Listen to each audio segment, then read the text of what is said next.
Welcome to Legends and Dragons, episode 7. Welcome to the Legends Lair. Chance Burleson. Jimmy Klaus! So, episode 6, we talked about fighting monkeys. And I believe that the consensus was that you could beat up a monkey.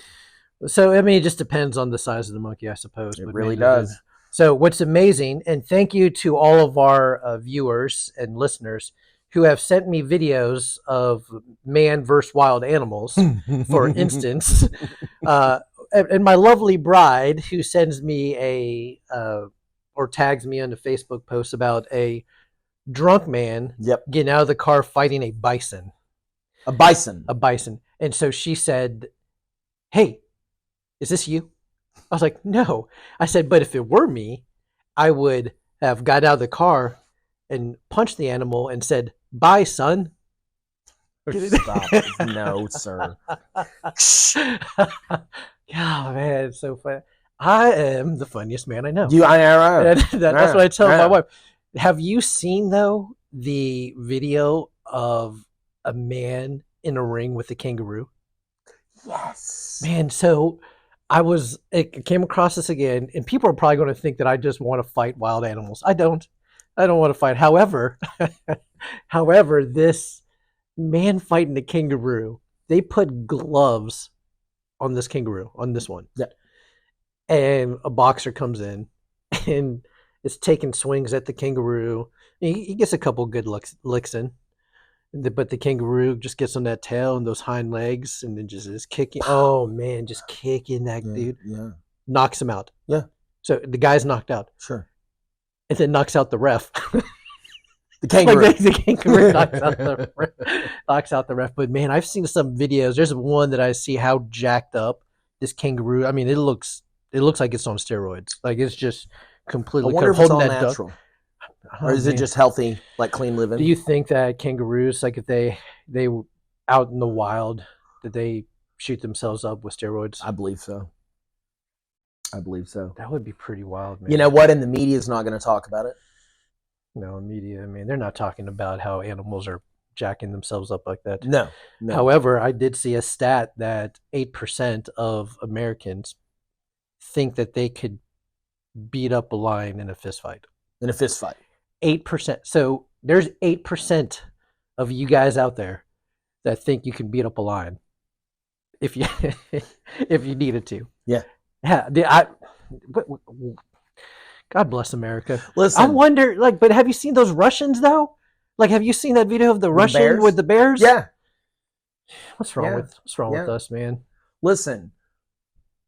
Before you have too much faith in humanity, you should always, I believe that this is the baseline, right? Like, this is the pulse, okay? Okay. Is that there are enough people who believe that pro wrestling is a legitimate fight between people to make it a $1 billion industry. Now, some people watch it and know that it's entertainment. Right. But there are some people who think they're really fighting. Well, those are probably the same people that they can beat up a lion. Or that think the earth is flat. But birds aren't real. Or birds aren't real. But how many times you've seen somebody who has no idea how to fight at all say, you know what? When I get mad, I just see red. I just see red, and it's go time. Yeah, and they're adorable, aren't they?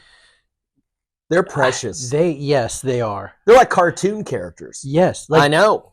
It's amazing to me that these individuals who believe that they can fight, or if they see red, that they'll cause some damage, are the same people who I see struggle after getting up a flight of stairs. Oh yeah, 100%. That are huffing, or just off their couch.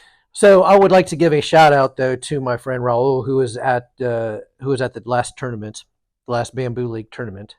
He said he was telling everyone to listen to our podcast. He was, and this is what he told me.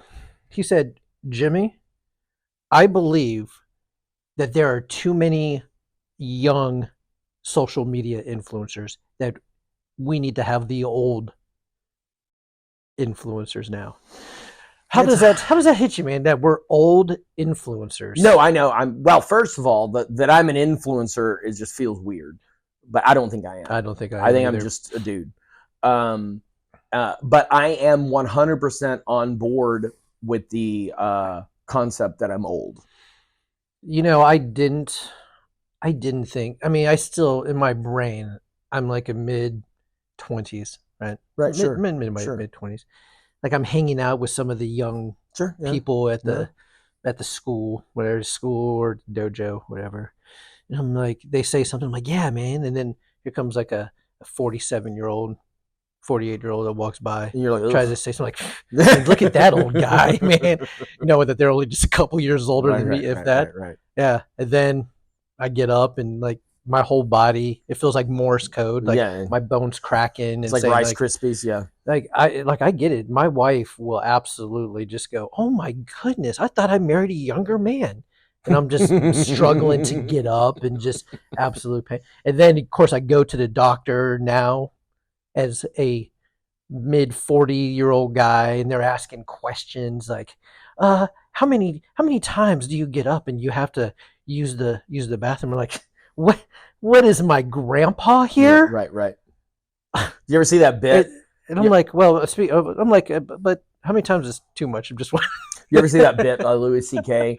He's like, my ankle is hurting for like months, Yeah. right? Yeah. And so I go to the doctor, and this is him. This is not me. He goes, not that I haven't gone to the doctor like this, but the bit is not mine. And so he's like, go to the doctor, and he said, he looked at the X-ray, and he's like, yeah, your ankle's just worn out. Okay. And they get like that. And I was like, well, what? So just incurable bad ankle? Like, what about it? And he's like, well, you can stretch. I was, well, how long will that take to fix it? Oh, no, that's just something you do now until you and your bad ankle die. He goes, well, if this hurts really bad, he's like, well, you can take a leave. You can take like 10 a leave every day. He said he told me to take 10 a leave every day. Listen, man, the military used to just give us 800 milligrams of Motrin, and just no matter what, like, hey, got a heart attack, 800 milligrams of Motrin. My leg fell off, 800 milligrams of Motrin. Like everything. That was their cure for everything. And he's like, won't that do damage? He goes, oh yeah, it'll do intestinal damage. You just have to gauge how much you like your ankle not hurting. So shout out to all the old influencers. Yep. Golly. Hey, so here's one of the questions: where do martial arts schools fall short when they teach self-defense? That's from Bloss.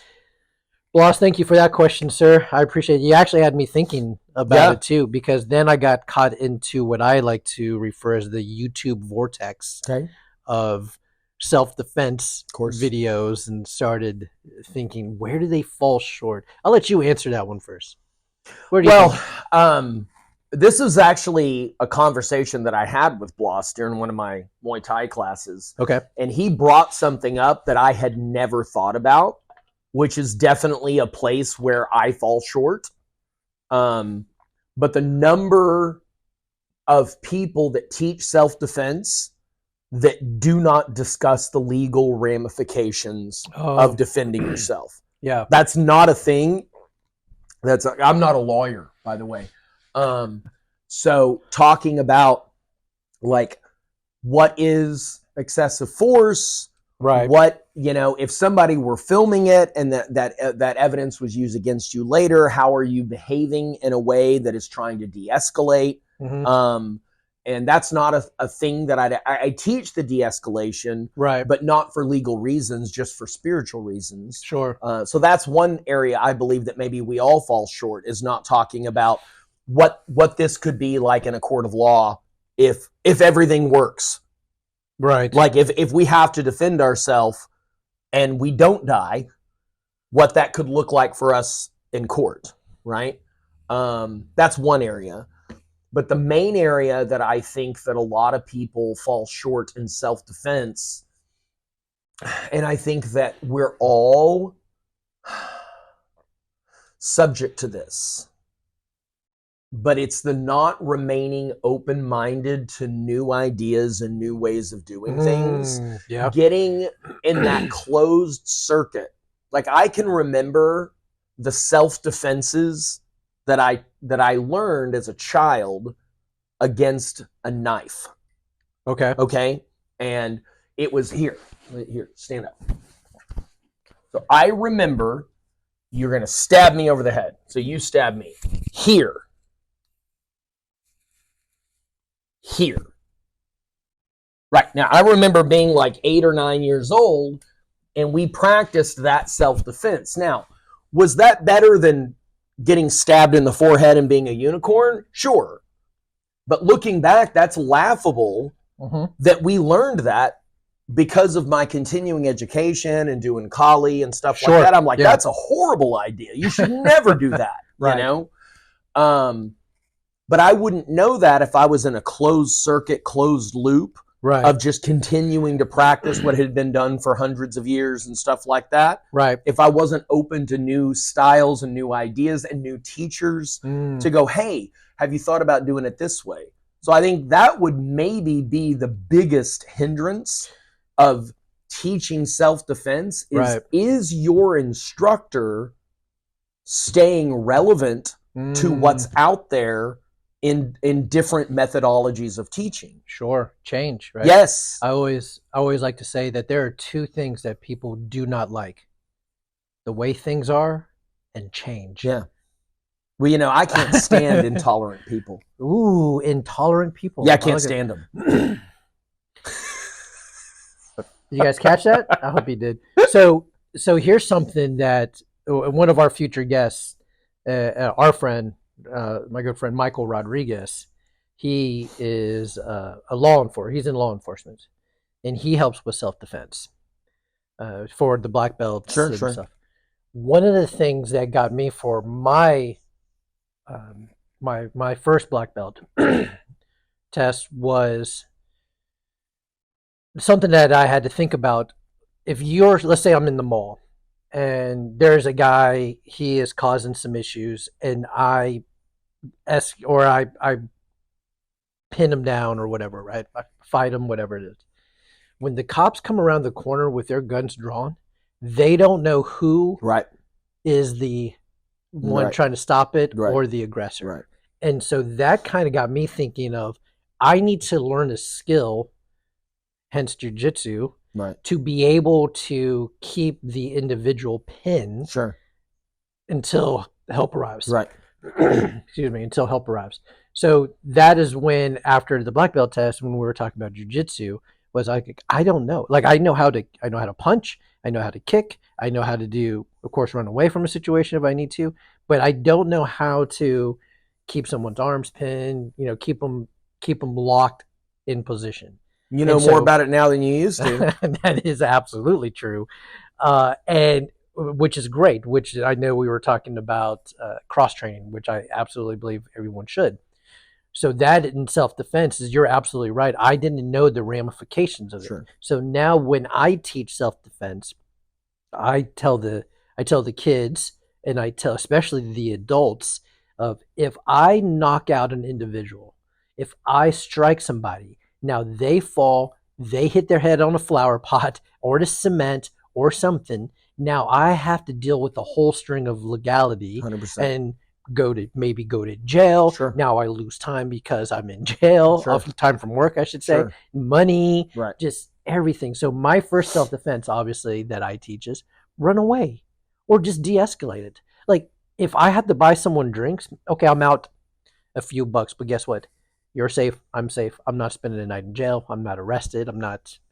I think you're absolutely right. We fail to teach the legal part of, if you get in a fight, then there's a couple of things that need to happen. You better finish it or be prepared to go to jail, especially as an adult. So I'm not going to ask this question because it's a very personal question. Okay. So I will rhetorically say, I don't know if you've ever stared down the barrel of a gun before, but I have. Okay. And it is a feeling that no matter how many gun disarms you've done, no matter how many plastic and wooden gun disarms you've done in class, in that moment, the feeling is that you have no idea what to do. Right. And the things that you do know, you all of a sudden think they're not going to work. Right. And the thing is, odds are they won't. Sure. Yeah. And so the way it worked out, by the way, I'm still here. Okay. Okay. I see that. That's good. Yeah. Context clues. Yeah.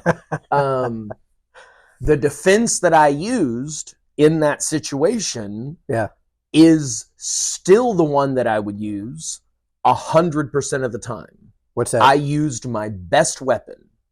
What's that? My words. I talked it down. Right. I talked it down. Yeah. Because here's the thing. Let's walk what they say in the program. Let's walk the dog all the way home. Okay. Let's say that I jet lead the gun out of his hand. Am I prepared to shoot him in the head? Because that's the thing. That's the only guarantee that that person won't come back after me. Right. Okay. 2, is he connected to any other human being on the planet? Yeah. Because if I do shoot him, I then open myself up to everybody that knew him. Right.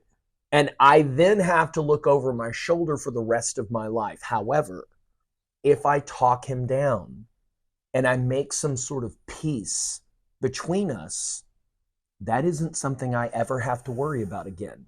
It is still the best self-defense, is de-escalation. So that would be another area I think we fail at. Yeah, just the communication of it. Can you, I was listening to Rogan, and they were talking about, somebody made a comment about John Jones. If I could, fight like that, I'd be beating people up left and right. He's like, no, you wouldn't. No, you wouldn't. Right, absolutely. People don't get beat up and forget about it. Right. They'll wait 20 years with a baseball bat across the bushes. Like, beating someone up, that's why what I teach here is, kind of like Swayze said, the only way to win a fight is to avoid it. That's the only way. The second one of us get hit, we have both lost. Yeah. We have both lost that fight. One of us might go to the hospital, right, but we both lose. Yeah, I think that's a solid point. I think more schools need to teach the art of de-escalation. We do a good job, obviously, at teaching how to kick, punch, grapple, whatever else. Well, there's a spiritual aspect, Jimmy. Yeah. If you try to assault me, right, and I hurt you, spiritually, I can't hurt you right, without harming myself as well. Yeah. We hurt ourselves when we hurt somebody else. There's no avoiding that. There's no, the only safe way to kick and punch somebody is in training. So friends in the military who are in special forces that I know, Ranger SEALs, that I've killed in war, you would think that, hey, going obviously into special forces, that's what you want to do. You're protecting your country. You're protecting. All noble. It's what I wanted to do. Sure. I wanted to go into special forces, but obviously, taking someone's life, it does something. It does, absolutely does. And now, does it get easier in your special forces? I've asked them. It doesn't necessarily get easier, but they detach themselves from what's going on. It's a job, right? I don't know if we're designed to detach ourselves like that. I don't know, because there is something to be said, obviously, with PTSD. It doesn't leave you, but there's a cost. Let me tell you about my special forces, though. I don't think I shared this with you. So, get out of boot camp, and I go to Keesler Air Force Base in Biloxi, Mississippi, for air traffic training. So you go through the radar portion, you go through the tower portion, you just do all the stuff. And as soon as you pass that, then you go to your base and you got to go through more training. Well, I'm in a class with combat controllers. So combat controllers in the class were Navy SEALs, Army Rangers, like in this class, and me. So I'm in this input with, 20, 30-year-old dudes that are combat controllers, are obviously when I say combat, they're going to be the first ones in there. They take down the trees, they create the runway, they do all this stuff for the planes.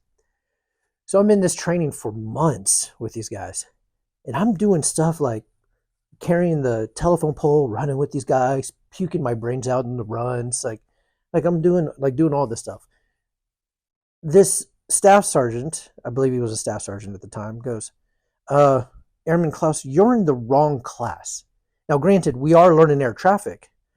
I'm just like every other student, but I'm in with these guys that are at any minute, they're grappling each other, like they're fighting, like they're just wild. Like you and I could just sit here all of a sudden, then all of a sudden they just strike each other and wrestling. I was like, man, this is awesome. You know, hang out with these dudes, jumping in a pool, clothes on, then having to, you know, do all the stuff. So right before they go to jump school, that's when this guy goes, Airman Klaus, you're in the wrong input. You're not supposed to be in this class. Why didn't you say anything? And I'm like, I'm having the time of my life. Well, no, I'm like, I'm a 19-year-old I'm an 18-year-old kid in training. I'm an airman. I know nothing of nothing in the military. How was I supposed to know? Like this wasn't where I was supposed to be. Right. Yeah. I just thought, hey, I'm in the military. Yeah. I'm learning. Right. So then they take me out of the class and put me in with the boring people. And they just you're supposed to be in the nerd class. I was supposed to be. It was all boring, man. I'm in there now. I'm like, this is the most boring class. At 37 ever. Knots. But anyways, no, I wanted to. I mean, it was great. I had those visions, if you will, of being in combat. But anyway, so on that note, other than where we fall short with the self-defense, is bad martial arts better than no martial arts? So that's another question that we got. And I think Mark was the one that asked this. So if all you have in your area is a McDojo, is it better to do something on the mats or better not be taught at all if it's poor teaching? You answer first. So I was stationed in good old Altus Air Force, or Altus, Oklahoma, Southwest Oklahoma. You know, it had 4 roads. They had to keep it simple for those people there. They had a Main Street and Broadway. There you go. Those are the 2 main streets. So in that small town, obviously we're in the metroplex of Texas here. We have more schools.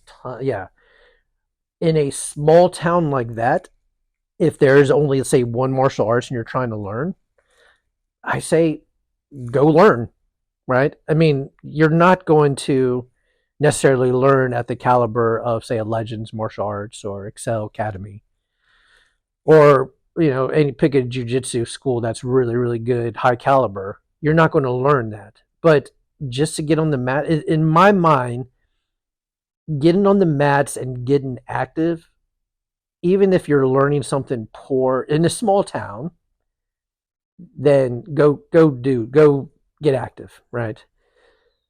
However, in a bigger area where the population is this size, that's why I always preach do your homework, right? Because you can actually get yourself killed if you think that you're in downtown Dallas or downtown Fort Worth and someone with a knife, and you're like, oh, I learned this in class the other day. You will absolutely get stabbed and killed because of the poor teaching that you just had at this McDojo.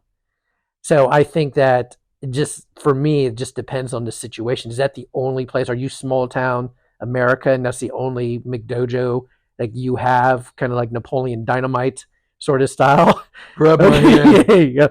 Call me sensei. Yes, sensei. What are those things? I don't know. That's kind of where my stance is something is better than nothing, except if you're in a really populated area, then you better do your homework. My turn? Absolutely your turn. I want to hear, because you've been in this world a little bit longer than I have. So I would have agreed with you, because I've heard it and we hear it all the time, and you'll still see it all over Facebook all the time. You'll hear people in person say it all the time. That guy is going to get somebody hurt or killed. Absolutely. You'll hear people say that all the time. Yes. And I kind of agreed with that without thinking too much about it, because it was bad martial arts. Right. Right. I mean, I couldn't disagree that it was bad martial arts. But the concept that them learning that was going to get them hurt or killed. Until I saw an episode of Icy Mike. You know who he is? The Hard to Hurt podcast. No. So you've got this group of people. You've got Jesse Incamp, the karate nerd. Mm-hmm. You've got Sensei Seth. You've got Jeff Chan, Shredded MMA. You've got Icy Mike from Hard to Hurt. Icy Mike was on some Street Beefs. So these are all martial artists. Okay. They know how to fight, right? Some of them are more MMA, some of them are more traditional, but you can watch them move. They know what they're doing. Right. At least in what they're doing, you know?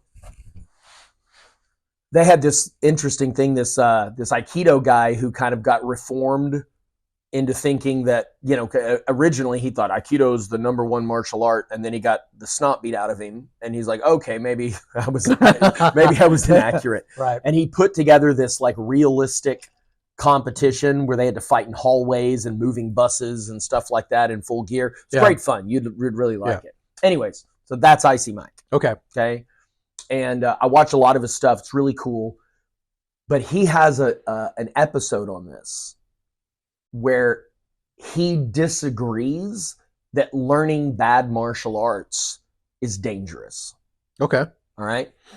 And after listening to it, he kind of swayed you. He was coming from. Okay. Okay. What do you say? First of all, if you go into a martial arts school and learn something that won't work very well, the odds of you going out and getting in a fight on purpose to test it out are very low. Sure. They're very low. Okay.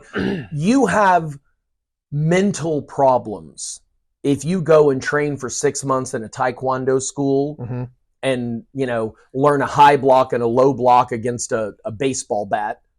And go out to South Dallas and like and try to block. Does that make sense? Like you're deranged anyway. Right. Okay. Yeah. And even learning good martial arts, you're not going to make it. You're deranged. Right. Okay. And his concept of something that's not great is better than nothing. I do agree with that. Something is better than nothing. But then in that, I think it was the same episode, he talked about, you know, everybody reaches out to him like, what style should I go to? What school should I go to? And his concept was go to one you'll go to. Yeah, no, that's the thing. Right. Yeah. So if doing McDojo martial arts is something you'll show up to every week, and you won't quit, do it. You will evolve out of that. Yeah. And find something more legitimate, right? You don't start with the most hardcore Krav-based, you know what I mean, competition jiu-jitsu, like, you know what I mean? Yeah. Like you're not going to go from nothing to that. Yeah, many of us are not training to go MMA in the ring. But his concept was most people who end up in a really good school didn't start in one. Most people that train for their lifetime, maybe they started in a good school, maybe they didn't. But if they become a lifelong martial artist, some people end up doing that having come from a not really effective style as their beginning style. Yeah. So his concept was go to a school you'll show up to a few times a week. Yeah. And the rest will take care of itself. It's still better than not having any training at all. Right. And after hearing that, I'm like, that actually makes more sense than that guy's going to get somebody hurt. Yeah, I would, and you're right. I mean, with that is, I'm not learning, and hopefully people aren't going to a school to learn, to all of a sudden go on the street and to out on purpose get in a fight. Because the chances of me meeting another martial artist out at dinner who wants to fight are about 0%. Yeah, very low. Very, very low. Like, they have to be absolutely, like you said, getting crazy. Struck by lightning. Right. Plane crash, probably much higher. Probably. You're right. I mean, because if you're learning true martial arts, but listen, as someone who started this journey about 9-ish years ago, I only got on the mats to get into shape.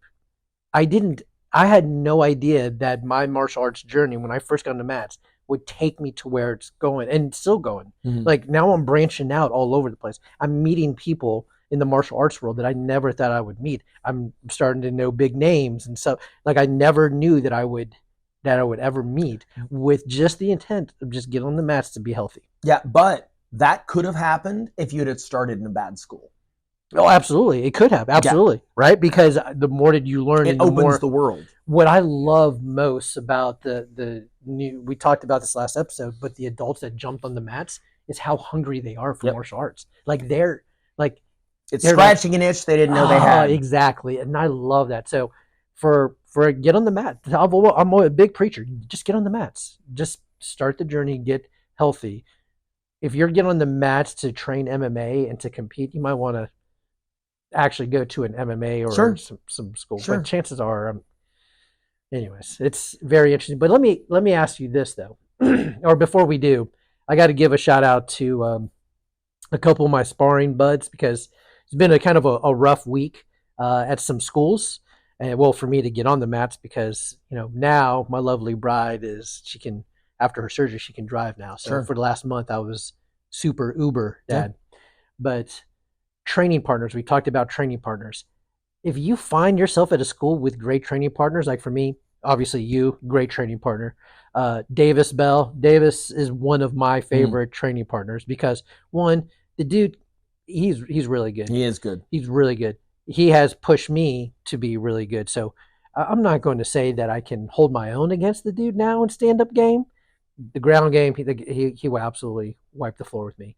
But a lot of these training partners, once you find good training partners, They're golden. It's kind of hard to leave them. Yep. Absolutely. I mean, I got Gino and I got Troy and I got these other, and Trey, a bunch of guys on the mats over for jiu-jitsu. And I love. So thank you guys for taking care of this old man, even though I got a bump hip. Hey, thanks for taking care of the old influencers, if you will. I keep sometimes forgetting how old I am, and so I get wrapped up and just choked out by a mid-20-year-old, but I digress. Well, and Professor Phillip has really saved my life for jiu-jitsu. Yeah. Because I was just hurt all the time. Yeah. I was hurt all the time. And the thing is, no one was hurting me. Right. I was hurting me. Yeah. Okay. And him taking me under his wing. Yeah. And like in a very controlled, and the funny thing is, I should have known this because I've been sparring for 1,000 years. The injuries in sparring happen at a beginning idiot level. Like grown men, white belts are the ones that are hurting each other. Right. Right. And it's their fault. Yeah. Right. I didn't understand that me getting injured was due to my lack of skill. Yeah. And the more skill I have grappling, the less likely I am to get hurt. I know that's true for stand-up. Of course it would be true for grappling. Right. Yeah.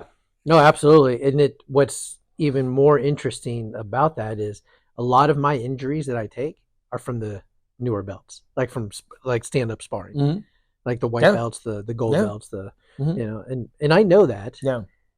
And then once I got to the ground game, the grappling, I was like, no, it's just the same thing that applies. It's just, you got to be careful. But anyways, find yourself good training partners. Your game will absolutely skyrocket. And we talked about that last week as well, about training at a lower 30% power, whatever else. Got a lot of good feedback, by the way, from that. They're like, yeah, absolutely, I agree 100% with Chance with that. Have you heard about my wolf pup? My wolf pup comment? No. What is it? Okay, so this is my philosophy when it comes to sparring, but really any kind of combat training. Okay. You and everybody on the planet, even children, have seen puppies playing. What does it look like? That doesn't look like they're trying to kill each other, that's for sure. But the motions. Yeah. The motions Fluid. are that. No. The motions, the behavior, the movement is that of grown-up dogs fighting to the death. Like the way they move their mouth, the way like behavior is exactly what a fight looks like, but light. So if we don't turn combat training into play where neither of us get hurt, that's why puppies play that way. Right. And I would assume every animal on the planet, the young plays in a way that fighting takes place when they're older. Yeah. To train for fighting later. We make the mistake of playing like a real fight.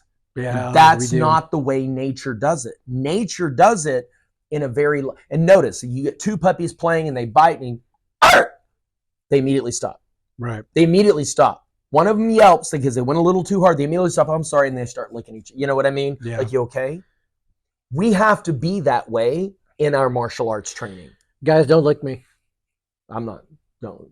I will. I said this to Andu. I said this to Andu last night. What's that? So he sent me a video of somebody in China. Yeah. You know, like, okay, get square off with me, get close. Yeah. You know how, like, when they're squaring off for the UFC, one of them will do this and, like, put their fist like that. And the other guy went, pumped him right in the eye. And I thought, if somebody kept doing that and putting their fist in my face, I might lick it.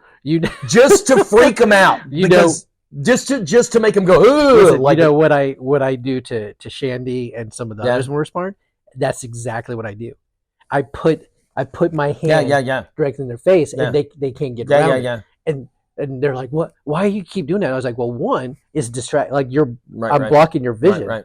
Two, what are you doing? Right. Get around it. Right. Like it's all just right here. Right, okay. And then boom, distract. Anyways, it's pretty interesting. Here's something though that I, again, 9 years into martial arts world. Now I have seen some stuff, speaking to McDojos and stuff, and how these individuals came to own. Like, my question is this. So you mean to tell me that I can create my own martial arts? And this is kind of what I was telling Miriam yesterday. I was like, so you mean to tell me that if I go to Chance and go, hey, listen, bud, I have this own martial arts that I've created. And what it is I get all the hot sauce packets from Popeyes. And my martial arts is to open the hot sauce packet, squirt it in the eye, and then kick him in the groin. Yep. That's all I'm teaching. Okay. And then somewhere, somehow, the martial arts powers that be go, we recognize that as a martial arts. You are the highest belt for that martial arts. You are now suddenly what's the highest? 10th. You are a 10th degree black belt now for hot sauce eye gouging, groin kicking. Is that, explain this to me. I can absolutely do that. Like, who do I go through to make this a legit? Do I just find a random high black belt and go, will you please recognize my martial arts? Please explain this to me, because I really am very curious about how this about all right, listen, if it's going to get you in trouble, it's going to get you in trouble. We don't have no, it's not going to get me in trouble. But I really am curious, like, okay, because I'm like this, because let's say I'm like, man, this my life's a little boring. I need to scam some people and get some money. I want to do this martial arts. All right, please explain this to me. You ready? Yes, I need to know. All right. So here's the thing. You don't necessarily go through anyone, but if you wanted to go through someone, there are tons of people you could go through. I don't know if you've ever seen the number of Hall of Fame organizations in martial arts, but there are tons of them. Okay. There are so many inducted into the Hall of Fame organizations, and they are some legitimate, a few, and the other ones are imitations of those legitimate organizations. Okay. I don't want to say that everybody that has created their own style Mm-hmm.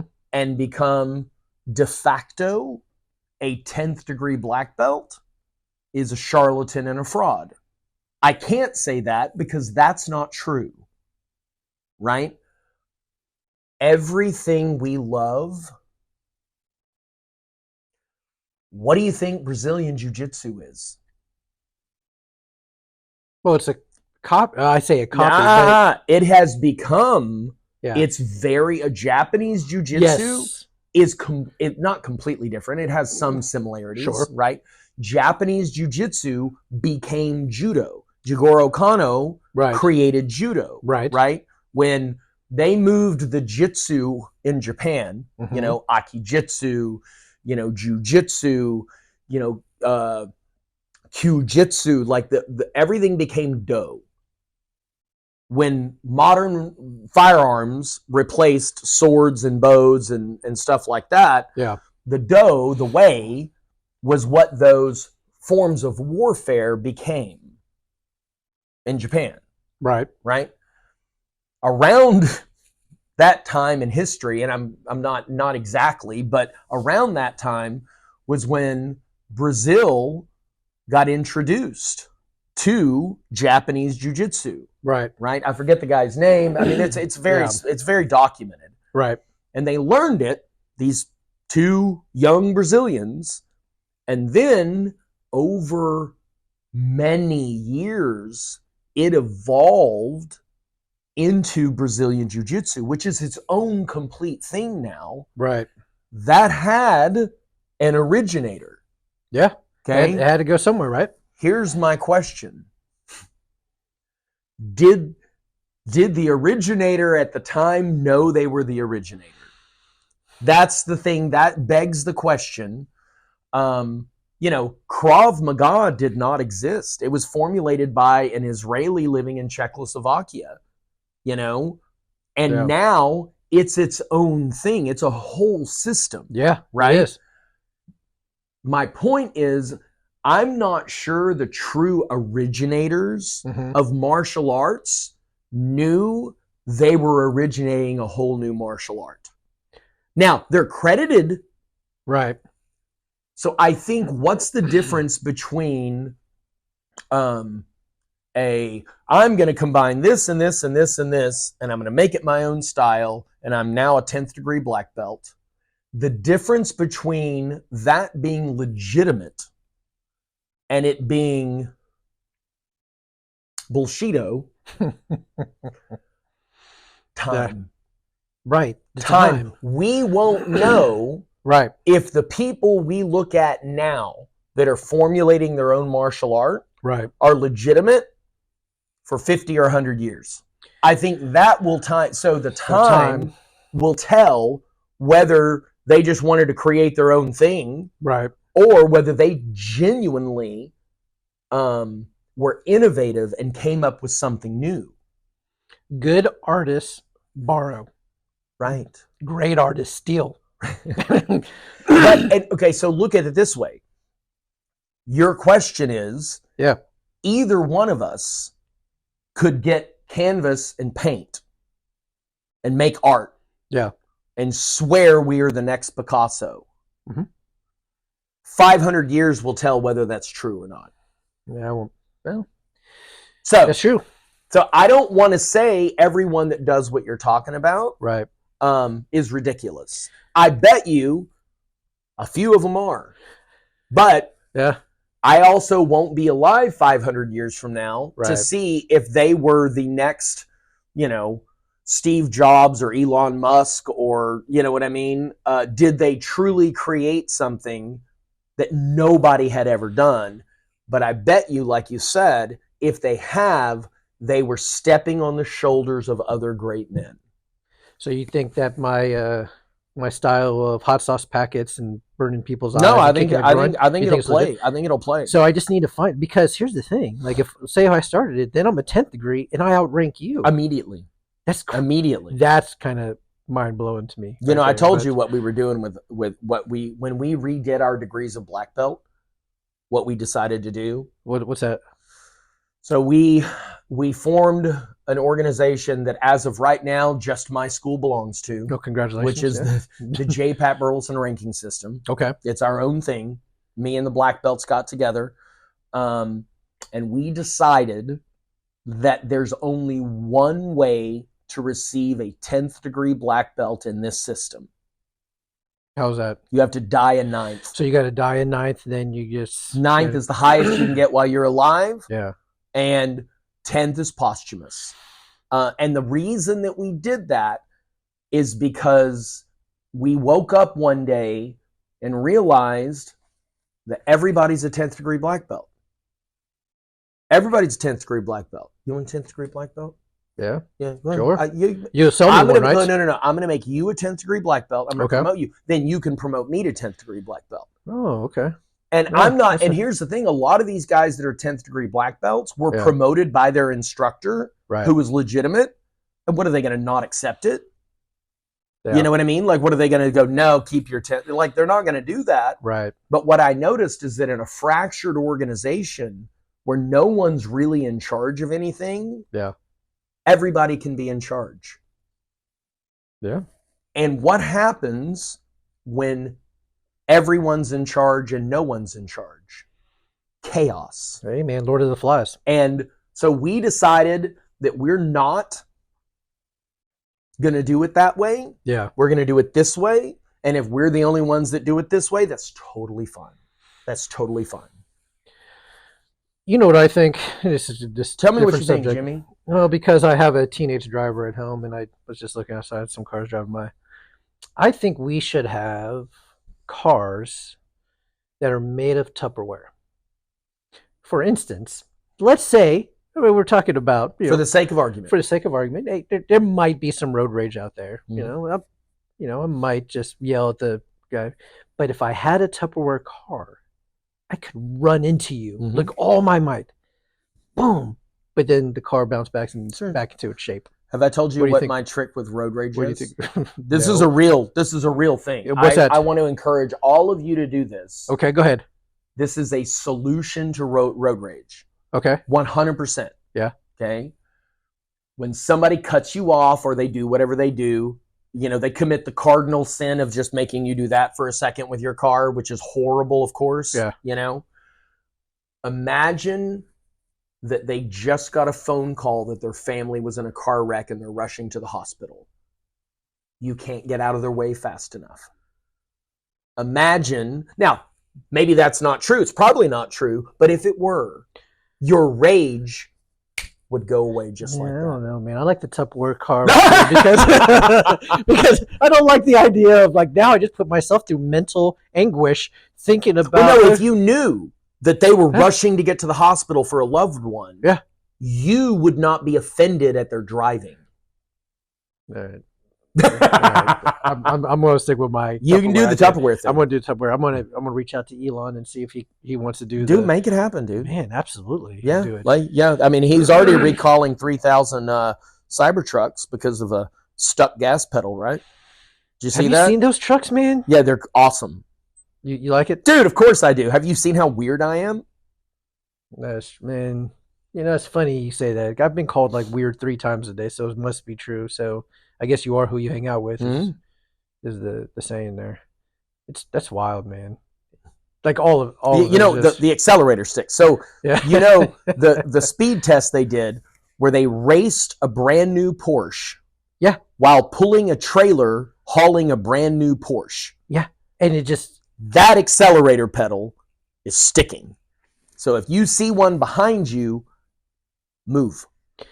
So I had the opportunity to drive on the Autobahn when I was stationed in Germany. Sure you did.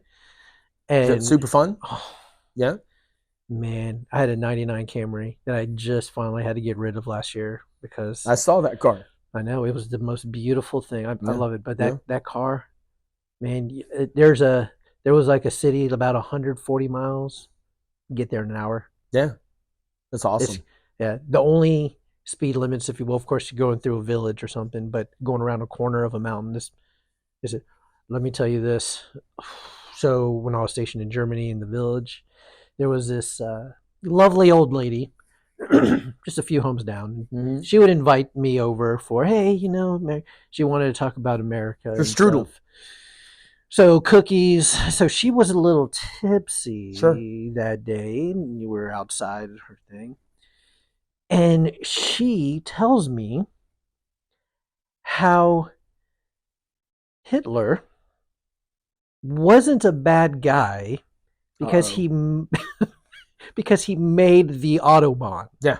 So as he an did American, some great art too, from what I hear. Yeah. Yeah. So at that point, I didn't know what to, can't agree with that statement. You can get in your car and drive away real fast. No, I tapped out. I was like, well, it's been a lovely evening. Yep. Thank you. Have a good day. Mm-hmm. Because of the Autobahn, I was like, I can't. Yeah, I'm not going to trade. Yeah. The Autobahn. Right. For the World War. Right. For the Third Reich. Yeah. It was wild though. It's like a serial killer that pays his taxes on time. I'm sure he did something right. Yeah. I was watching this guy. I think it was like Conan, like the best of like Conan, and he had some German actor on there. He asked this German actor, he goes, how does it make you feel that the bad guys are portrayed as, Germans? And the actor says, I don't know if you know this, but have you looked up German history? German history. He goes, of course we're the bad guys. And he goes, well, who are the bad guys it portrayed in German movies? He goes, Germans. I was like, man, that's so wild, That's man. funny. So, but Germany, it was a beautiful country, by the way. But when I first got there, they were still evacuating villages because of finding unexploded bombs in the area. I've decided I'm going to wear exclusively lederhosen. Yeah, I want one of those hats too with the woo. Yeah, they're not all like that. One of the guys, so in the village we had, they used to party for everything. Sure. Like one of the guys I used to ask him, like, hey, if you can go to America and visit any state, where would you go? Expecting New York, sure, expecting California, whatever. Right. He said Idaho. Who goes to Idaho? That's what I was like. Why? Like that caught me off guard. Potatoes. I was like, well, that's what I thought too. I was like, is it the potatoes? And but it just it blew me off guard that he said Idaho. I was like, huh, all right, noted. And then of course all his buds were laughing at him and stuff, and it was just wild. Oh my goodness, it's a great episode, man. Yeah, we covered a bunch of stuff here. A lot of stuff. Just next episode. Who's our guest? Miguel Valdez. The blind dragon. The blind dragon. He's not really a dragon, but he is really blind. So one of the questions, of course, that we got on our social media was, talk about Legends and Dragons. And I know we've talked about this in episodes past. So in case you're just catching up, it's called Legends and Dragons. Chance Burleson, Legends Martial Arts. Please check him out. Go follow him on social media, on Facebook. So Legends, and then Dragons for my teacher, Miguel Valdez, who we'll talk to next week. Awesome dude. You guys are absolutely going to love him. We'll talk a bunch of stuff. He has some crazy stories as well. Yes, he does. Called him the Blind Dragon. He has been referred to as a blind dragon, hence dragon. So Legends and Dragons. It's going to be awesome. Yep. Awesome. Guys, thank you guys for tuning in to episode 7. Can't wait for episode 8. Follow us on social media, on YouTube, on Spotify. Any closing remarks here, sir? We're gonna fight. I just see red. It's go time. We'll see you guys episode 8.